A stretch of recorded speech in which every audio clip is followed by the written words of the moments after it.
Hello students, ಈ ಒಂದು ವಿಡಿಯೋದಲ್ಲಿ ನಾವು SSLC ಸಿಲೆಬಸ್ನ ಸರ್ಕಲ್ಸ್ ಚಾಪ್ಟರ್ ನಲ್ಲಿ ಬರ್ತಕ್ಕಂಥ ಮೊದಲನೇ ಥಿಯರಂ ಬಗ್ಗೆ ತಿಳಿದುಕೊಳ್ಳೋಣ. ಮೊದಲಿಗೆ ಅದರ ಸ್ಟೇಟ್ಮೆಂಟ್ ಅನ್ನು ಅರ್ಥ ಮಾಡ್ಕೊಳ್ಳೋಣ. The tangent at any point of a circle is perpendicular to the radius drawn through the point of contact. ಅಂದ್ರೆ ಒಂದು ಸರ್ಕಲ್ ನ ರೇಡಿಯಸ್ಗೆ ಅದರ ಪಾಯಿಂಟ್ ಆಫ್ ಕಾಂಟ್ಯಾಕ್ಟ್ ಅಲ್ಲಿ ನಾವು ಒಂದು ಟ್ಯಾಂಜೆಂಟ್ ಅನ್ನ ಡ್ರಾ ಮಾಡಿದ್ರೆ ಅದು ಆ ರೇಡಿಯಸ್ಗೆ ಪರ್ಪೆಂಡಿಕ್ಯುಲರ್ ಆಗಿ ಇರುತ್ತೆ. ಸೊ ಪಾಯಿಂಟ್ ಆಫ್ ಕಾಂಟ್ಯಾಕ್ಟ್ ಅಂತಂದ್ರೆ ನಾವು ಸರ್ಕಲ್ಗೆ ಒಂದು ಟ್ಯಾಂಜೆಂಟ್ ಅನ್ನ ಡ್ರಾ ಮಾಡಿದಾಗ ಆ ಟ್ಯಾಂಜೆಂಟ್ ಏನ್ ಮಾಡುತ್ತೆ, ಸರ್ಕಲ್ ನ ಯಾವ್ದಾದ್ರೂ ಒಂದು ಪಾಯಿಂಟ್ ಮುಖಾಂತರ, ಒಂದೇ ಒಂದು ಪಾಯಿಂಟ್ ಮುಖಾಂತರ ಪಾಸ್ ಆಗಿರುತ್ತೆ. ಆ ಪಾಯಿಂಟ್ ಅನ್ನ ನಾವು ಪಾಯಿಂಟ್ ಆಫ್ ಕಾಂಟ್ಯಾಕ್ಟ್ ಅಂತ ಕರಿತೀವಿ. ಈ ಕೊಟ್ಟಿರ್ತಕ್ಕಂಥ ಫಿಗರ್ ಅಲ್ಲಿ P is the point of contact, XY is the tangent. ಈಗ ಗಿವನ್ ಅನ್ನು ನೋಡೋಣ. A circle with centre O, XY is the tangent at point P. ಈಗ ಗಿವನ್ ಅನ್ನು ಅರ್ಥ ಮಾಡ್ಕೊಳ್ಳೋಣ. A circle with centre O, XY is the tangent at point P. So ಏನ್ ಕೊಟ್ಟಿದ್ದಾರೆ ಅವರು? ಒಂದು ಸರ್ಕಲ್ ಇದೆ, ಅದರ ಸೆಂಟರ್ O ಆಗಿದೆ. XY ಅಂತಕ್ಕಂಥದ್ದು ಒಂದು ಟ್ಯಾಂಜೆಂಟ್, ಅದನ್ನ ಪಾಯಿಂಟ್ ಆಫ್ ಕಾಂಟ್ಯಾಕ್ಟ್ P ಅಲ್ಲಿ ಡ್ರಾ ಮಾಡಿದ್ದಾರೆ. ಸೊ ಇದಿಷ್ಟು ಗಿವನ್. ಈಗ ಏನ್ ಪ್ರೂವ್ ಮಾಡ್ಬೇಕಾಗಿದೆ? ಟು ಪ್ರೂವ್ ಏನು? OP is perpendicular to XY ಅಂದ್ರೆ, ಸೊ OP ಅಂತಂದ್ರೆ ರೇಡಿಯಸ್, XY ಅಂತಂದ್ರೆ ಟ್ಯಾಂಜೆಂಟ್, ಇವೆರಡೂ ಕೂಡ ಒಂದಕ್ಕೊಂದು ಪರ್ಪೆಂಡಿಕ್ಯುಲರ್ ಆಗಿದ್ದಾವೆ. ಅಂದ್ರೆ OP is radius is perpendicular to the tangent at point of contact. So ಇದನ್ನ ಪ್ರೂವ್ ಮಾಡೋದಕ್ಕೆ ನಾವು ಏನ್ ಕನ್ಸ್ಟ್ರಕ್ಷನ್ ಮಾಡಬೇಕು ಅದನ್ನ ಅರ್ಥ ಮಾಡ್ಕೊಳ್ಳೋಣ. So mark Q on XY and join OQ such that it intersects the circle at M.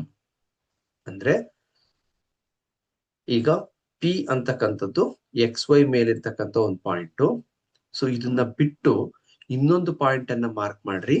Q ಅಂತಕ್ಕಂಥ ಒಂದು ಪಾಯಿಂಟ್ ಅನ್ನ ಮಾರ್ಕ್ ಮಾಡ್ರಿ XY ಮೇಲೆ. ಅದನ್ನ Q ಪಾಯಿಂಟ್ ಅನ್ನ O ಗೆ ಜಾಯಿನ್ ಮಾಡ್ರಿ such that it intersect the circle at M. ಅಂದ್ರೆ ಈ OQ ಲೈನು ಸರ್ಕಲ್ ಅನ್ನ M ಅಂತಕ್ಕಂಥ ಒಂದು ಪಾಯಿಂಟ್ ಅಲ್ಲಿ ಏನ್ ಮಾಡ್ತಾ ಇದೆ? ಇಂಟರ್ಸೆಕ್ಟ್ ಮಾಡ್ತಾ ಇದೆ ಅಂತ ಹೇಳ್ತಾರೆ. ಇಂಟರ್ಸೆಕ್ಟ್ ಆಗೋ ರೀತಿಯಲ್ಲಿ ಕನ್ಸ್ಟ್ರಕ್ಷನ್ ಅನ್ನ ಮಾಡ್ಕೊಳ್ಳಿ ಅಂತ. ಸೊ ಕನ್ಸ್ಟ್ರಕ್ಷನ್ ಆದ್ಮೇಲೆ ಈಗ ಪ್ರೂಫಿಗೆ ಬರೋಣ. ಸೊ ಪ್ರೂಫ್ ಅಲ್ಲಿ OP is equal to OM ಅಂದ್ರೆ ರೇಡಿಯೈ ಆಫ್ ಸೇಮ್ ಸರ್ಕಲ್. ಇಲ್ಲಿ ನಾವು ಈ ಡಯಾಗ್ರಾಮ್ ಅನ್ನ ಅಬ್ಸರ್ವ್ ಮಾಡಿದ್ವಿ ಅಂದ್ರೆ OP ಅಂತಕ್ಕಂಥದ್ದು ರೇಡಿಯಸ್ ಆಗಿದೆ. ಅದೇ ರೀತಿ O ಇಂದ M ಗೆ ಅಂದ್ರೆ OM ಕೂಡ ಏನಾಗುತ್ತೆ? ರೇಡಿಯಸ್ ಆಗಿರುತ್ತೆ. ಒಂದು ಸರ್ಕಲ್ ಅಲ್ಲಿ ನಾವು ಇನ್ಫೈನೈಟ್ ನಂಬರ್ ಆಫ್ ರೇಡಿಯಸ್ ಗಳನ್ನ ಡ್ರಾ ಮಾಡಬಹುದು. ಮತ್ತೆ ಆ ಎಲ್ಲ ರೇಡಿಯಸ್ ಗಳು ಏನಾಗಿರ್ತವೆ? ಒಂದಕ್ಕೊಂದು ಈಕ್ವಲ್ ಆಗಿನೇ ಇರ್ತವೆ. ಸೊ ಹಾಗಾಗಿ OP is equal to OM. This is equation number 1, radii of same circle. ಈಗ OM is less than OQ. ಯಾಕೆ OM is less than OQ? Q lies outside of circle. So ನೋಡ್ರಿ, ಈ line ಅನ್ನ observe ಮಾಡ್ರಿ. ಇದು OQ ಅಂತಕ್ಕಂಥ line. OQ ಅಂತಕ್ಕಂಥ line ಮೇಲೆ M ಅಂತಕ್ಕಂಥ ಪಾಯಿಂಟ್ ಅನ್ನ ಮಾರ್ಕ್ ಮಾಡಿದೀವಿ.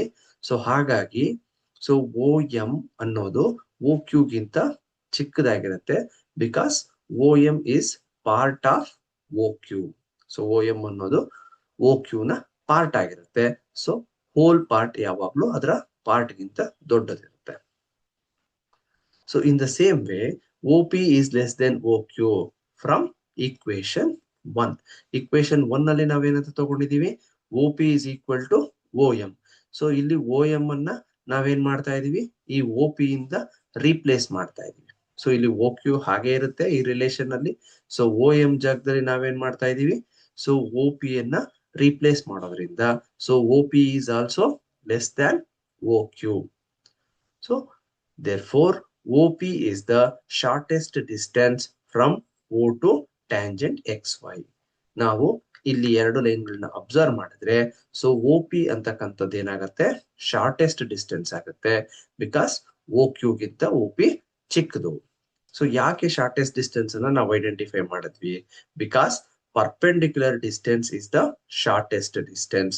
ಪರ್ಪೆಂಡಿಕ್ಯುಲರ್ ಡಿಸ್ಟೆನ್ಸ್ ಯಾವಾಗ್ಲೂ ತುಂಬಾ ಚಿಕ್ಕದಾಗಿರ್ತಕ್ಕಂಥ ಡಿಸ್ಟೆನ್ಸ್ ಆಗಿರುತ್ತೆ. ಸೊ ಅದನ್ನ ನಾವು ಈ ಪಿಕ್ಚರ್ ಮುಖಾಂತರ ಅರ್ಥ ಮಾಡ್ಕೊಳ್ಳೋಣ. ಇಲ್ಲಿ ಓ ಅಂತಕ್ಕಂಥ ಒಂದು ಪಾಯಿಂಟ್ ಇದೆ. ಆ ಪಾಯಿಂಟ್ ಇಂದ ಈ ಕೆಳಗಡೆ ಹಿಡಿದಿರ್ತಕ್ಕಂಥ ಒಂದು ಲೈನ್ ಸೆಗ್ಮೆಂಟ್ ಗೆ ನಾವು ಹಲವಾರು ಲೈನ್ ಗಳನ್ನ ಡ್ರಾ ಮಾಡಿದ್ದೀವಿ. ಸೊ ಅದರಲ್ಲಿ O A, O B, O C, O D, O E, O F ಮತ್ತೆ ಓ ಜಿ ಲೈನ್ ಸೆಗ್ಮೆಂಟ್ಸ್ ಗಳನ್ನ ಡ್ರಾ ಮಾಡಿದೀವಿ. ಇವಿಷ್ಟನ್ನು ಅಬ್ಸರ್ವ್ ಮಾಡಿದ್ರೆ ನಮ್ಗೆ ಅತಿ ಚಿಕ್ಕದಾಗಿರ್ತಕ್ಕಂಥ ಲೈನ್ ಸೆಗ್ಮೆಂಟ್ ಯಾವುದು? ಸೊ ಚಿಕ್ಕದಾಗಿರ್ತಕ್ಕಂಥ ಲೈನ್ ಸೆಗ್ಮೆಂಟ್ ಬಂದು O D. So by picture O D is the shortest distance.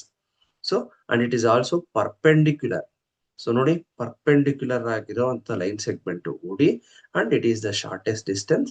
There for always perpendicular distance is the shortest distance. Andre whenever we draw a line segment or a line segment from external point to any line, the perpendicular line segment is the shortest distance. In this picture also, so there are two line segments, that is OP and OM. So in these two, OP is the shortest one, therefore it is the perpendicular line to XY. So hence the proof.